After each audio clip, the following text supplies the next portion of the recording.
আবার হুজুর একটা আছে বাংলাদেশের বক্তা, তার আমি ভিডিও দেখেছিলাম, তিনি বলছেন যে এরা আহলে হাদিস নামাজে যখন দাঁড়ায় পাশে আগাইয়া দাঁড়ায়, এইভাবে বলছিল। আবার বলছিল ওরা বলে যে কাদের সঙ্গে কাঁধ, পায়ের সঙ্গে পা লাগাতে হবে, ফাঁকা জায়গা বন্ধ করতে হবে, নচেত শয়তান প্রবেশ করবে। তো পায়ের মাঝখান যে ফাঁকা আছে এই দিক দিয়ে শয়তান প্রবেশ করবে না? ভাই তার যুক্তি দেখেছেন? হুজুর আসলে হাদিস পড়েছে, হাদিস বোঝে নাই। কেন ভাই এমন হয় যে হাদিস পড়বে, হাদিস বুঝবে না? একটা ছোট্ট উদাহরণ দিই, যে আল্লাহ রাসূল বলেছে এক আর তারা বুঝেছে আর এক।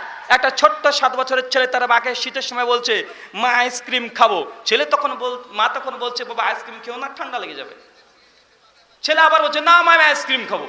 মা তখন বলছে আরে বাবা খেলে এখন আইসক্রিম যদি খাও তবে তোমার ঠান্ডা লেগে যাবে। ছেলে তখন উঠে বলছে মা আমি সোয়েটার পরে খাবো। সোয়েটার পরে আইসক্রিম খাবে। ভাই বলুন তো, মা যে ঠান্ডার কথা বলেছে, ছেলে সে ঠান্ডার কথা বুঝেছে? জি না। তো বিশ্বনবী যে শয়তানের কথা বলেছে, সহিহ বুখারী হাদিস নাম্বার 725, আবু দাউদ হাদিস নাম্বার 666, রিয়াদুস সালিহিন ইমাম নববী রাহিমাহুল্লাহ কিতাব হাদিস নাম্বার 1095, বিভিন্ন জায়গাতে ছড়িয়ে ছিটিয়ে আছে। আল্লাহ রাসূল বলছে সালাত যখন আদায় করবে কাঁধের সঙ্গে কাঁধ, পায়ের সঙ্গে পা লাগিয়ে দাঁড়াও, তোমাদের মাঝে ফাঁকা বন্ধ করো। কোনো ফাঁকা যদি থাকে, বিশ্বনবী বলছে আমি দেখতে পাচ্ছি করে শয়তান প্রবেশ করছে। হুজুর মনে করছে ভূতের সিনেমার কান খাড়া করা শয়তান নাকি ওর মধ্যে দিয়ে প্রবেশ করে। জি না, ওই শয়তান না। এটা মূলত যেটা বোঝানো হয়েছে, মানে একজন কোটিপতি, একজন ব্যক্তি আপনাদের এমপি এসেছে জুম্মার সালাত আদায় করতে, আর পাশ থেকে টুক করে একটা ডাবওয়ালা সে চলে গেছে জুম্মার সালাত আদায় করতে, আর পাশে পড়েছে কার? ওই এমপির। আর এমপির কাঁধের সঙ্গে কাঁধ লাগিয়েছে আর পায়ের সঙ্গে পা লাগিয়ে দিয়েছে। আর এমপি মনে করছে আরে আমার পাশে রাখাল, আরে আমি এত বড় একজন ব্যক্তি, আমার পাশে রাখাল। এই যে এমপি একটা কেমন কেমন মনে করছে অন্তরের মধ্যে, যে একটা অহংকার ভাব। ভাই এটা হচ্ছে শয়তান, এটাকে দূর করতে বলেছে। উনি বুঝে নিলেন কান খাড়া করা শয়তান। মানে নামাজের মধ্যে যখন দাঁড়াবে, এখন ছোট বড় কেউ নেই, আপনার পাশে আপনার ছেলে আছে না আপনার পাশে আপনার বাবা আছে, এটা বড় বিবেচ্য বিষয় নয়। এবং তাকবীর যখন পড়ে যায়, একটাই পরিচয়, বাপসের পরিচয় থাকে না, ধনী গরিবের কোনো পরিচয় থাকে না, একটাই পরিচয়, সকলে আল্লাহর গোলাম, আল্লাহর দাস, আল্লাহর কাছে এ ব্যতীত কোনো পরিচয় নামাজরত অবস্থান নাই।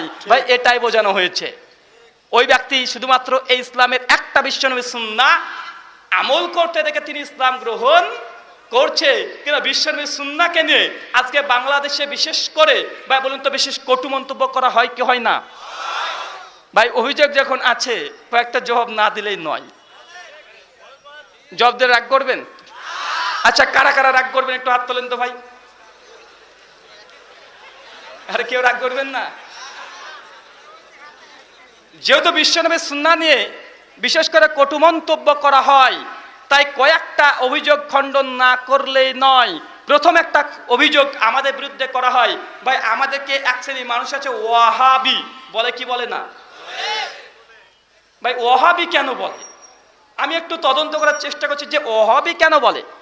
তো ঘাটতে ঘাটতে দেখলাম তাদের একটা বই আছে হক বাতিলের লড়াই, পৃষ্ঠা নাম্বার 85 এবং মালফুজাতে আলা হযরত মাসলা নাম্বার 119 পরিষ্কারভাবে লিখছে এদেরকে ওয়াহাবি এই জন্যে বলা হয় যে সৌদি আরবে 1703 খ্রিস্টাব্দে একজন ব্যক্তি এসেছিলেন, মুহাম্মদ ইবনু আব্দুল ওয়াহাব একজন ব্যক্তি। তিনি ওই ব্যক্তি সেই সময় সৌদি আরবে বিভিন্ন মানুষ বিভিন্ন শিরকের সঙ্গে তারা নিমজ্জিত ছিল, মানে সেখানে কবর মাজারও তৈরি করা হয়েছিল সৌদি আরবে আজ থেকে মাত্র 300 বছর পূর্বে। আর সেই সময় মুহাম্মদ ইবনু আব্দুল ওয়াহাব রাহিমাহুল্লাহ তিনি সেই সময়তে সৌদি আরবের যত শিরক বিদআত ছিল সমস্ত কবর মাজারকে ভেঙে তিনি চৌচির করে দিয়েছিলেন। এই জন্য আমাদের ভারত, বাংলাদেশের, পাকিস্তানের যারা কবর পূজারী, যারা কবর মাজারকে ধর্মই মনে করে শুধুমাত্র, ওরা তখন বলে যারাই কবর মাজারের বিরুদ্ধে কথা বলবে এরাই হচ্ছে ওয়াহাবি। কেন? যেহেতু আব্দুল ওয়াহাব নাজদি উনি কি করেছিলেন? কবর মাজার ভেঙেছিলেন। এখন যদি আমরা কবর মাজারের বিরুদ্ধে বলি তো আমাদেরকে বলা হয় ওয়াহাবি। কেন?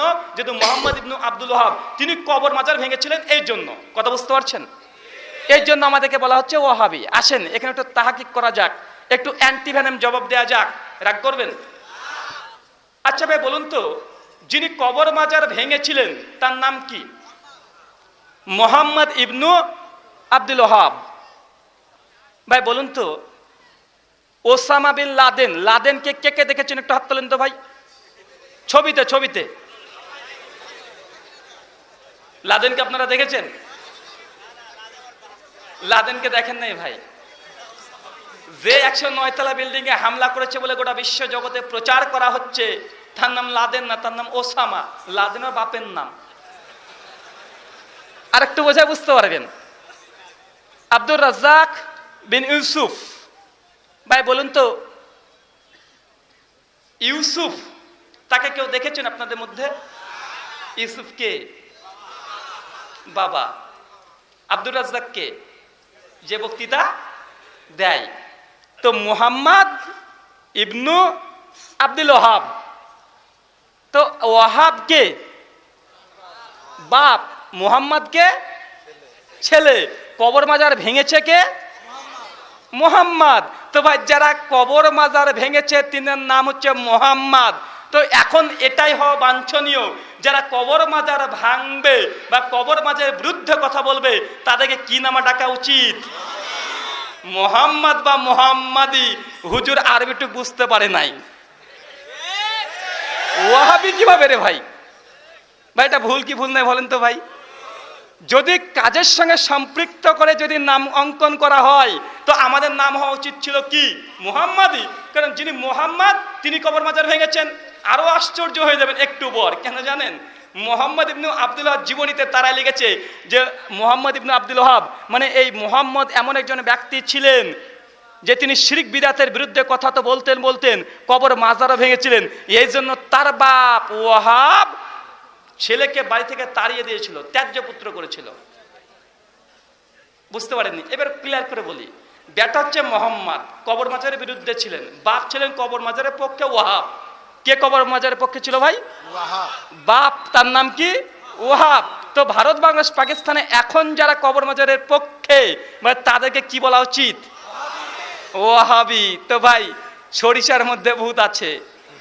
তুমি মহারাজ সাধু হলে আজ, আমি আজ চোর বটে। তুমি ওয়াহাবি আর আমাকে তোমরা বলছো ওয়াহাবি। ভাই নামের কাজের সঙ্গে সম্পৃক্ত করে যদি নামাঙ্কন করা হয় তো ভাই ওয়াহাব ছিলেন কি? কবর মাজারের পক্ষে। তো যারা এখন ভারত, বাংলাদেশ, পাকিস্তানের কবর মাজারের পক্ষে ভাই তারাই প্রকৃতপক্ষে ওয়াহাবি আর আমরা হচ্ছে মুহাম্মাদি। যদিও আমরা এই নাম নিতে রাজি নয় যে উম্মতের মধ্যে কোনো ব্যক্তির সঙ্গে নাম সম্পৃক্ত করা আমরা জায়েজ বা পছন্দ মনে করি না। যদি বিশ্বনবীর সঙ্গেই মুহাম্মদ এই নামে যদি মুহাম্মাদি বলা হয় তবে আমরা গ্রহণ করতে পারি, কিন্তু কোনো উম্মতির নামের সঙ্গে আমাদের নামটা লাগাই না। আমাদের নাম হচ্ছে আহলুল হাদিস। কি বললাম? আমরা হচ্ছে আহলুল হাদিস। আর একটা এখানে সমস্যা আছে। কিছু কিছু মানুষ আমাদেরকে বলে এরা আহলুল হাদিস না আহলে খাবিস। ভাই বলে কি বলে না?